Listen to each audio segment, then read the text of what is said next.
Hello दोस्तों, welcome to back my channel. एक बार फिर से आपका स्वागत है मेरे यूट्यूब चैनल पर।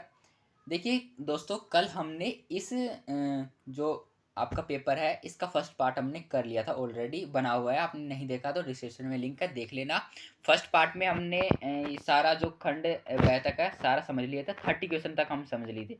बस हमारे अब जो शॉर्ट वाले और लॉन्ग वाले जो क्वेश्चन है, जो कि 10 क्वेश्चन है आपके 31 से 40 तक, इनके बारे में हम इस वीडियो में देखने वाले हैं। वीडियो ज़्यादा लंबी नहीं होगी, वीडियो को एंड तक देखिए। और अगर आप अभी आपको लाइक नहीं करना, वीडियो को एंड में कर देना, कोई बात नहीं। सबसे पहले हम 31 क्वेश्चन देखते हैं कि दो ध्रुवीयता का प्रतीक कौन सी दीवार थी, यह कब गिराई गई। 2 मार्क्स का क्वेश्चन है, सिंपली दो चीज़ें पूछ ली गई। प्रतीक कौन सी दीवार प्रतीक थी, तो बर्लिन की दीवार प्रतीक थी, आपको पता है। ये जर्मनी के बीचों बीच एक लाइन बना दी गई थी, बर्लिन की दीवार, जो कि इस तरफ तो पश्चिमी खेमे के देश थे, इस तरफ पूर्वी खेमे के देश थे। और ये 1989 में आम जनता द्वारा गिराई गई थी। आपको भी ये चीज़ आपने पढ़ी होगी बुक में, इसलिए 2 नंबर का है, इसलिए दो चीज़ें आपको बतानी है। और आपको अथवा में भी दे रखा है कि मध्य पूर्व का संकट क्या था। तो 1967 में इजराइल और अरब देशों के मध्य 6 दिन तक चले युद्ध को मध्य पूर्व संकट कहते हैं। इस युद्ध ने मध्य पूर्व को भौगोलिक नक्शा बदल दिया। अगर वैसे आपके लिए देखें तो आपके लिए आसान क्वेश्चन ये हो जाएगा, अगर ऐसा ऑप्शन आपके लिए आ भी जाता है तो। इसलिए ये क्वेश्चन आप करिए। और सेकंड भी आप इसमें पढ़ सकते हैं कि मध्य पूर्व संकट क्या था। अब हम 32 देखते हैं कि अपरोध और रक्षा में क्या अंतर होता है, स्पष्ट कीजिए। अपरोध देखिए, किसी चीज पर रोक लगा देते हैं हम, उसका किसी चीज का हम विरोध करते हैं तो उसे अपरोध कहा जाता है। और रक्षा यानी कि किसी चीज से हम अपने आप को बचाते हैं तो उसे रक्षा कहा जाता है। दोनों में अंतर आपको बताना है। तो अंतर हम देखते हैं कि सुरक्षा नीति के अंतर्गत युद्ध की आशंका को रोकने को अपरोध कहा जाता है। देखिए, युद्ध की आशंका को रोकने को अपरोध कहा जाता है, लेकिन युद्ध को सीमित रखने अथवा उससे समाप्त करने को रक्षा कहा जाता है। यहाँ पे दो चीजें बताई गई है, दोनों में एक सिंपल डिफरेंस है। युद्ध की आशंका को रोकना तो अपरोध कहा जाता है, लेकिन युद्ध से अपने आप को बचाना और युद्ध को समाप्त करना रक्षा कहलाता है। तो ये आपको ध्यान रखना है। 33 हम देखते हैं कि वैश्वीकरण के संबंध में प्रभावों से क्या अभिप्राय है। तो प्रभाव से अभिप्राय, आपको पता है कि हर चीज का प्रभाव होता है वैश्वीकरण में। आप देख रहे हैं, आप किसी भी देश से, और मतलब आप किसी भी राज्य में बैठ के ये वीडियो देख रहे हैं, किसी भी मतलब किसी भी देश के यूट्यूबर से आप वीडियो देखते हैं तो ये भी प्रवाह है, उसके विचारों का यहाँ पे आप प्रवाह हो रहा है। किसी देश की आप करेंसी भारत में देख सकते हैं तो वो पूंजी का प्रवाह हो रहा है। किसी देश का वस्तु आप भारत में देख सकते हैं तो वो वस्तु का प्रवाह है। ऐसे ही अलग अलग चीज़ों का प्रवाह होता है। तो आप बता सकते हैं कि एक जगह से दूसरी जगह पर विचारों, पूंजी, वस्तुओं और आजीविका की तलाश में लोगों की आवाजाही आसान है, इसे ही मतलब प्रवाह कहा जाता है। आप आसान भाषाओं में अपने शब्दों में लिख सकते हैं। प्रवाह का मतलब आपको पता है क्या होता है। तो सोवियत प्रणाली की कमजोरी का वर्णन करना, आपको 34 आपका क्वेश्चन है। सोवियत प्रणाली की क्या क्या कमजोरियां थी। शासन में नौकरशाही का नियंत्रण था वहां पे। जो नौकरशाही, आपको पता है कि जो नीचे काम करने वाले लोग थे उनका नियंत्रण हो गया था। उत्तरदायित्व का अभाव था, यानी कि उन्होंने जनता का उत्तरदायित्व नहीं ले रखा था। और रूस हर क्षेत्र में प्रभुत्व बन गया था, यानी कि और अन्य राज्यों द्वारा स्वयं को उपेक्षित व दमित महसूस करना था। ये 4 पॉइंट आप लिख सकते हैं इसमें। और भी आपको कोई भी पता आपके दिमाग में आ रहे हैं, और भी मतलब आपने चैप्टर पढ़ा हो और आपके दिमाग में और पॉइंट आ रहे हैं तो वो भी आप इसमें लिख सकते हैं, ऐड कर सकते हैं। जरूर नहीं कि आप यही पॉइंट लिख सकते हैं। और अथवा देखते हैं कि यूरोपीय संघ के गठन के 6 उद्देश्य आपको बताना है कि यूरोपीय संघ के गठन क्या कैसे हुए, क्या उद्देश्य थे उसके। पहला उद्देश्य था कि आर्थिक एकीकरण। इसके द्वारा सदस्य देशों में वस्तुओं, व्यक्ति और पूंजी का एक देश से दूसरे देश में बेरोक टोक आना जाना शुरू करना। दूसरा, सदस्य देशों की कृषि व्यवस्था और इनके उद्योगों का विकास करना। तीसरा, साझी विदेश सादी विदेश और सुरक्षा नीति बनाना, जिससे शांति स्थापित हो सके की जा सके। साझी मुद्रा और एक केंद्रीय बैंक द्वारा यूरोप ने आर्थिक व मुद्रा संबंधी स्थिरता लाना। अमीर और गरीब देशों के बीच अंतर को कम करना। पर्यावरण में सुधार के लिए जंगल, नदियों व वन्यजीवों की रक्षा करना। तो देखिए, आपको पता है कि यूरोपीय संघ की गठन क्यों किया गया था। वो देखिए, आर्थिक रूप से वो पिछड़े हुए देश थे। जब सोवियत संघ थे वो अलग देश हो गए थे, 14 गणराज्य आपको पता है अलग हो गए थे। तो उनमें से कुछ राज्य यूरोप में, मतलब कुछ देश, राज्य का मतलब यहाँ पे देश ही होता है। इकोनॉमी उसमें मतलब पॉलिटिकल की भाषा में राज्य का मतलब देश होता है। तो कुछ देश यूरोप पे मतलब यूरोप के देशों से मिलकर एक यूरोपीय संघ उन्होंने बनाया। इसका उद्देश्य यही था कि वो मतलब अपने को भी दुनिया में मतलब अपने को भी उभारें, अपनी आर्थिक स्थिति को सुधारें और विभिन्न देशों से वो भी संबंध स्थापित करें। और उन्होंने अपनी अलग मुद्रा बनाई, अलग झंडा है उनका और अलग राष्ट्रीय गान भी उन्होंने बनाया है। तो अलग उनका एक विजय है, सांगीन विजय जिसे कहते हैं। तो उनके अलग अलग मतलब उद्देश्य थे, आप कोई भी उद्देश्य उसमें लिख सकते हैं, जरूरी नहीं कि आप यही पॉइंट लिखें। और वैश्वीकरण क्या है, ये 35 का क्वेश्चन है कि वैश्वीकरण से क्या है। बिल्कुल सिंपल क्वेश्चन है, आप बता सकते हैं। वैश्वीकरण के विकास के लिए उत्तरदायी किन्हीं 3 कारणों का वर्णन कीजिए। ठीक है, 4 मार्क्स का क्वेश्चन है ये, और इसमें आपको 3 से 4 कारण तो आपको लिखने हैं। पहले आपको बताना है वैश्वीकरण क्या है। तो देखिए, वैश्वीकरण से आशय है किसी वस्तु, सेवा, पूंजी और बौद्धिक संपदा का विश्वव्यापी पारस्परिक जुड़ाव। तो अगर आपको सिंपल अगर बताऊं मैं, तो वैश्वीकरण का मतलब है पूरे विश्व का एकीकरण। आज पूरा विश्व एक बन गया है। आज कोई भी देश दूसरे देश से मतलब अपरिचित नहीं है। तो वैश्वीकरण का अर्थ यही होता है, पूरा विश्व आज जुड़ गया है। तो कैसे जुड़ गया है? क्योंकि वस्तुओं, सेवा, पूंजी और बौद्धिक संपदा का एक देश से दूसरे देश प्रवाह होता है। बड़ा अच्छा एग्जाम्पल है आपके हाथ में फोन। किसी और देश का बना हुआ आप फोन यूज कर सकते हैं, किसी और देश की बनी हुई साइकिल और कोई भी सामान आप यूज कर सकते हैं। तो ये वैश्वीकरण का ही परिणाम है। और इसके विकास के लिए उत्तरदायी कारण आप लिख सकते हैं कि संसार के बदलते स्वरूप में देशों की आपसी अंतर्निर्भरता। आज एक देश अपनी जरूरतों के लिए दूसरे देशों पर निर्भर है। देखिए, ऐसा हो नहीं सकता कि हर देश अपने आप में समृद्ध हो, यानी कि हर देश के पास ये ऐसा तो हो नहीं सकता सारे संसाधन उसके पास उपलब्ध हो, इसलिए उसे दूसरे देशों की सहायता लेनी पड़ती है। जैसे इंडिया के पास तेल नहीं है, तेल की कमी है, तो वो रसिया से, ईरान से, अमेरिका से, इनसे खरीदेगा। और मतलब आईफोन्स यहाँ पे नहीं बनते अभी इंडिया में, तो वो अमेरिका से मंगवाता है, दूसरे देशों से मंगवाता है। तो ये क्यों मंगाता है? क्योंकि भारत में ये चीज़ें उपलब्ध नहीं है।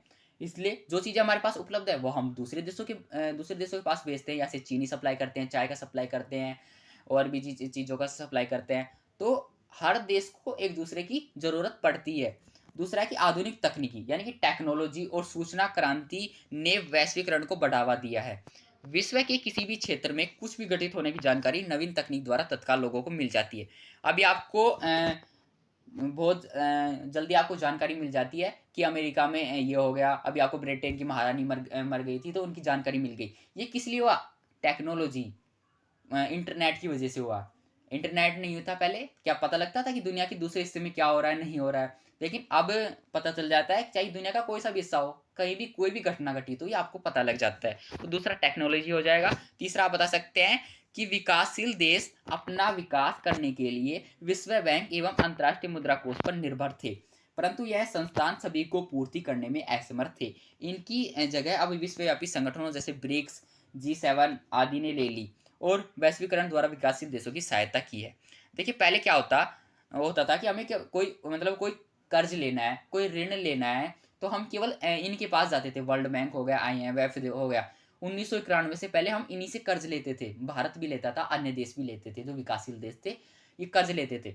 लेकिन अब क्या हुआ कि अब नए नए संगठन बन गए हैं। जैसे अब ब्रिक्स का अच्छा उदाहरण है। जैसे सार्क भी हो गया। सार्क भी अपने देशों की मतलब हेल्प करता है, जो भी कमज़ोर देश हैं, पाकिस्तान, भूटान, अफगानिस्तान हो गया, भूटान हो गया, नेपाल हो गया, बांग्लादेश हो गया, तो इनकी भारत भी सहायता कर देता है। और ये संगठन बन गए अब मतलब एक दूसरे की सहायता करते हैं ये संगठन। तो ये तीनों एक कारण हो जाएंगे। और भी आप चौथा कारण देखते हैं, 5, 6, 7, 8 कितने भी आप कारण लिखना चाहें लिख सकते हैं। इसके बहुत से कारण हैं।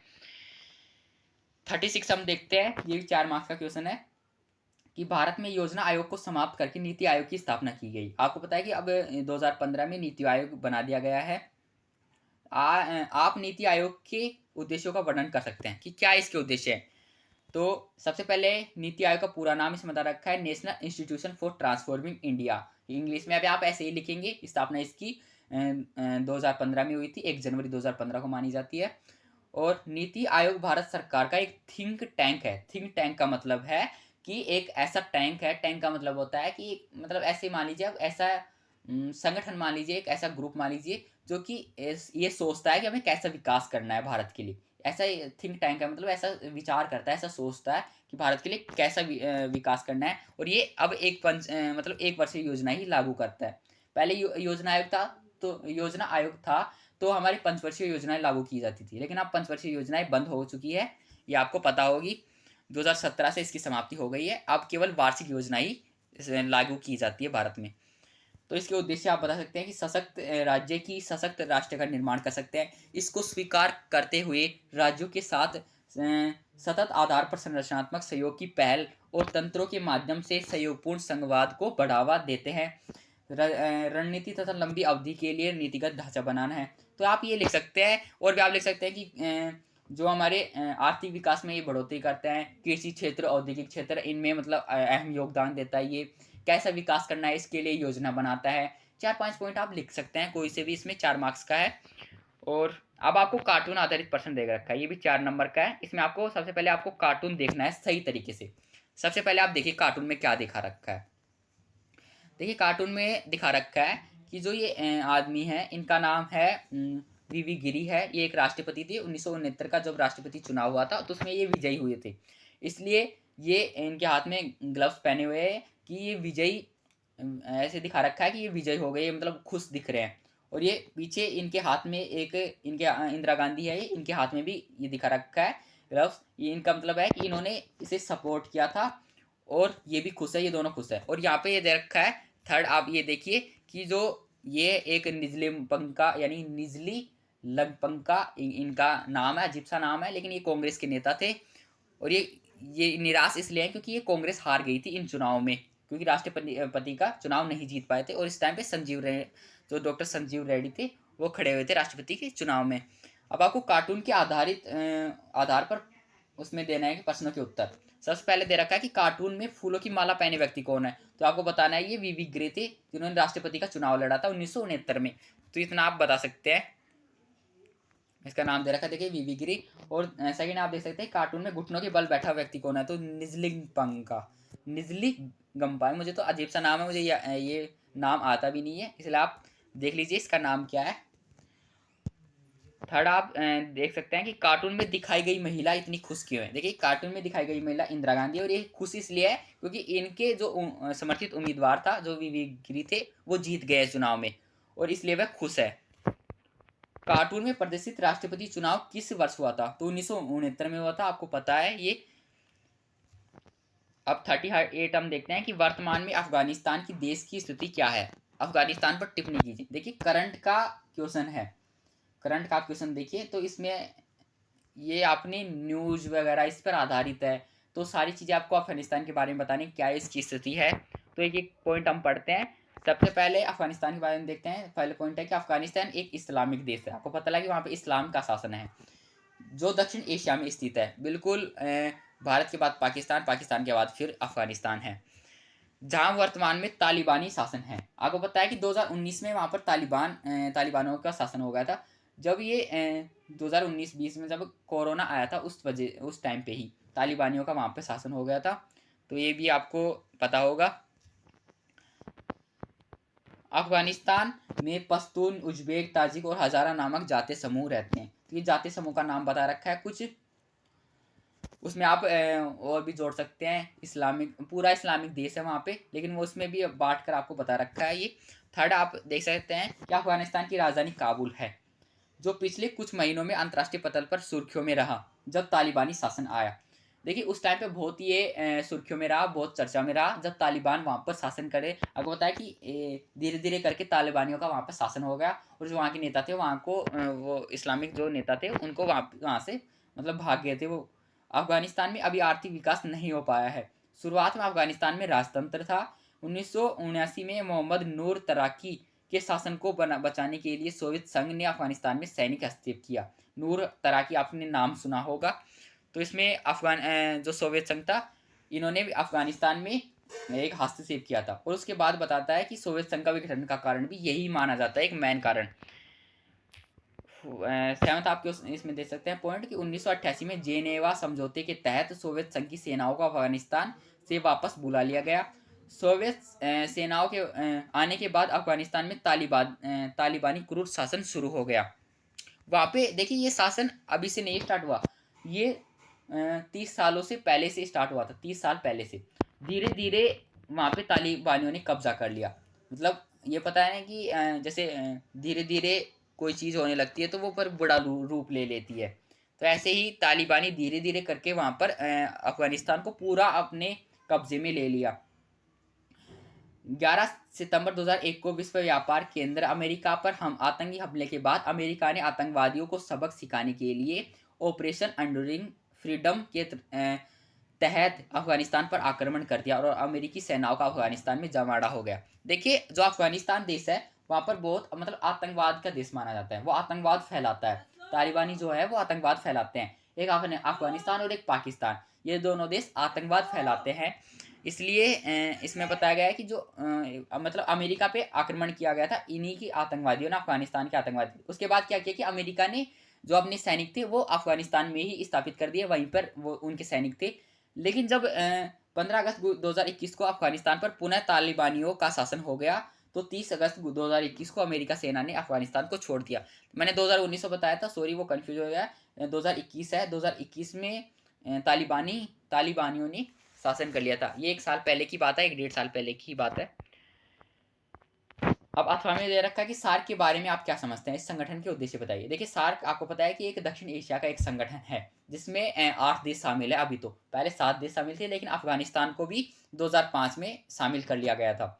तो इस बारे में आप बता सकते हैं, ये आपने पढ़ा होगा। इसमें 8 देशों के आपको नाम लिखने हैं पूरे के पूरे, जिसमें भारत इसमें प्रमुख देश माना जाता है, क्योंकि भारत इसमें सबसे बड़ा लोकतांत्रिक देश भी है, सबसे क्षेत्रफल में सबसे बड़ा है, जनसंख्या भी इसकी सबसे ज़्यादा है और आर्थिक स्थिति से भी इन सभी देशों से बेहतर है। इसलिए भारत को इसका प्रमुख देश भी माना जाता है और इसका संस्थापक सदस्य भी माना जाता है। और ये आप पढ़ सकते हैं पूरा। इसमें उद्देश्य आप देख सकते हैं कि आर्थिक सहयोग को बढ़ाने के लिए, सामाजिक आर्थिक विकास करने के लिए और पूरे विश्व में अपने व्यापार को बढ़ाने के लिए आप कोई भी पॉइंट 4-5 पॉइंट लिख सकते हैं। और सभी देशों से अपने आर्थिक संबंध बनाने के लिए, अपने अपने जो कमज़ोर देश हैं, विकासशील देश है, उनकी सहायता करने के लिए जो सार्क में शामिल देश हैं, जैसे भूटान हो गया, नेपाल हो गया, इनकी सहायता करने के लिए भी ये संगठन अहम भूमिका निभाता है। और कला संस्कृति, अलग अलग संस्कृतियों का ये वो माना जाता है, दूरसंचार के लिए आपसी सहयोग को बढ़ावा देना। तो 4-5 पॉइंट आप कोई भी लिख सकते हैं इसमें। देखिए, इसमें 6 मार्क्स का छोटा सा क्वेश्चन दे रखा है, छोटा सा आंसर दे रखा है, लेकिन ये जहाँ तक है ये वैसे 4 मार्क्स में पूछा जाना चाहिए, लेकिन ये अथवा में दे रखा है। वैसे आप जो पहला वाला 6 मार्क्स का था ये आपको अफगानिस्तान के बारे में देखा है, दूसरा सार्क के बारे में दे दिया है। अब 39 हम देखते हैं, 2 क्वेश्चन और रह गए हमारे। 1952 के पहले आम चुनाव से लेकर 2004 के आम चुनाव तक मतदान के तरीके में क्या बदलाव आया। देखिए, मतदान के तरीके में बदलाव है, 3 तरीके का मतदान हुआ है। पहले मत पत्र का इस्तेमाल किया जाता था, यानी कि केवल एक पत्र दिया जाता था, उस पर निशान लगाने होते थे। फिर मत पेटियों का इस्तेमाल किया गया, यानी कि पत्र भरकर मत पेटियों में डालना होता था, आपने देखा होगा, बंद करके ताला लगा दिया जाता था। अब ईवीएम मशीन का उपयोग करने लग गए हैं, यानी कि ऐसी मशीन जो कि ऑटोमेटिक ही बता देती है, रिजल्ट ऑटोमेटिक निकाल देती है। तो ये अब बदलाव आया है, चुनाव के तरीकों में बदलाव आया है। तो ये आपको बस तरीके बताना है कैसे कैसे हुआ है, बाकी आप पढ़ लेना। इसमें भी छोटा सा आंसर दे रखा है, लेकिन आपको इतना नहीं लिखना है, आपको पूरा 1 से 1.5 पेज लिखना है। देखिए, 6 मार्क्स का क्वेश्चन है, ऐसे नहीं है, तभी आपको 6 मार्क्स के 6 मार्क्स तभी मिलेंगे जब आप पूरा 1 से 1.5 पेज भरेंगे। और ये आपको बताया कि 2004 तक पूरे देश में ईवीएम मशीन चालू हो गई थी। अथवा में इसमें दे रखा है कि क्या एकल पार्टी प्रभुत्व की प्रणाली का भारतीय राजनीति के लोकतांत्रिक चरित्र पर खराब असर हुआ था। तो ये भी आपको बताना है कि एकल पार्टी का मतलब है कि जब एक ही पार्टी का शासन था। देखिए, 1900 लगभग 1984 तक तो एक ही पार्टी का शासन माना जाता है, 1989 तक एक ही पार्टी का शासन माना जाता था, वो कांग्रेस थी। बीच में कभी कभी एक बार आ गई थी जनता पार्टी, आ गई थी कम्युनिस्ट पार्टी भी, कम्युनिस्ट पार्टी नहीं है, जनता पार्टी आ गई थी एक बार बीच में, लेकिन वो भी कुछ दिन रही थी, फिर गिर गई थी उनकी सरकार। तो कम्युनिस्ट मतलब कांग्रेस पार्टी का ही शासन माना जाता है। और इससे क्या परिवर्तन हुए थे भारतीय राजनीति पर, लोकतंत्र मतलब चरित्र पर क्या खराब असर हुआ था, ये आपको बताना है। तो ये भी आप पूरा आंसर इसमें लिख सकते हैं। आप इसे पढ़िए और इसे मतलब अपने शब्दों में लिखने की कोशिश कीजिए। वही 4 मतलब 7-8 पॉइंट इसमें दे रखे हैं। अब 40 हम देखते हैं क्वेश्चन कि स्वतंत्रता के पश्चात भारत में तनाव के दायरों का वर्णन कीजिए। देखिए, जब हमको आज़ादी तो मिल गई थी, लेकिन हमें पूर्ण रूप से आज़ादी नहीं मिली थी। हमारे यहाँ पर अलग अलग धर्मों के देश थे, मतलब अलग मतलब धर्मों के देश, मतलब अलग अलग धर्मों के लोग थे यहाँ पे, देश सॉरी, अलग अलग धर्मों के लोग थे, इसलिए वो अपने अपने शासन की बात करते थे। जो इस्लामिक लोग थे, जो मुसलमान थे, वो अलग देश अपनी मांग करने लगे थे कि हमें पाकिस्तान चाहिए। जो पंजाब में खालिस्तान थे, वो खालिस्तान देश की मांग करने लगे। अलग अलग क्षेत्रों से अलग अलग मांग उठने लग गई कि हमें अलग अलग देश चाहिए। तो ये भी रजवाड़ों की बात है, कैसे रजवाड़ों को हमने इकट्ठा किया, मतलब एक जगह मिलाया और एक पूर्ण राष्ट्र बनाया, पूर्ण भारत का निर्माण किया। सारी चीज़ें आपको इसमें बतानी है कि क्या क्या तनाव के दायरे थे। ये 4-5 आपको 6-7 पॉइंट इसमें दे रखे हैं पूरे। और अथवा में दे रखा है कि सोवियत अर्थव्यवस्था बनाम अमेरिकी अर्थव्यवस्था में अंतर स्पष्ट कीजिए। ये एक महत्वपूर्ण क्वेश्चन हो सकता है, क्योंकि ये इसमें दो चीज़ों के बारे में आपको अंतर इसमें बताना है। समाजवादी अर्थव्यवस्था जिसे सोवियत संघ की अर्थव्यवस्था माना जाता है, और पूंजीवादी जिसे अमेरिकी अर्थव्यवस्था माना जाता है। सबसे पहले आपको मतलब पता होना चाहिए दोनों का। समाजवादी का मतलब है केवल ऐसा अर्थव्यवस्था जिसमें एक पार्टी का मतलब सरकार का शासन हो पूरी तरह से, मतलब सब कुछ सरकार के हाथों में हो, और गरीबों का हित भी सरकार ही देखती है। कोई भी कुछ भी चीज़ प्राइवेट नहीं होती, सब कुछ सरकारी होती है समाजवादी में। पूंजीवादी में सब कुछ प्राइवेट होता है, कोई कुछ भी चीज़ सरकार के हाथों में नहीं होती, बस शासन की जो बागडोर है वो सरकार के पास होती है। सारे जो उद्योग है, धंधे हैं, जो भी करना है, वो सब पूंजीवादी मतलब जो पूंजीपतियाँ हैं, जो अमीर लोग हैं, उनके हाथों में ही रहती है। तो पूंजीवादी देशों के में और समाजवादी देशों में ये अंतर है। सभी संसाधनों पर समाज का अधिकार होता है और संसाधनों पर पूंजीपतियों का अधिकार होता है। पहला पॉइंट है।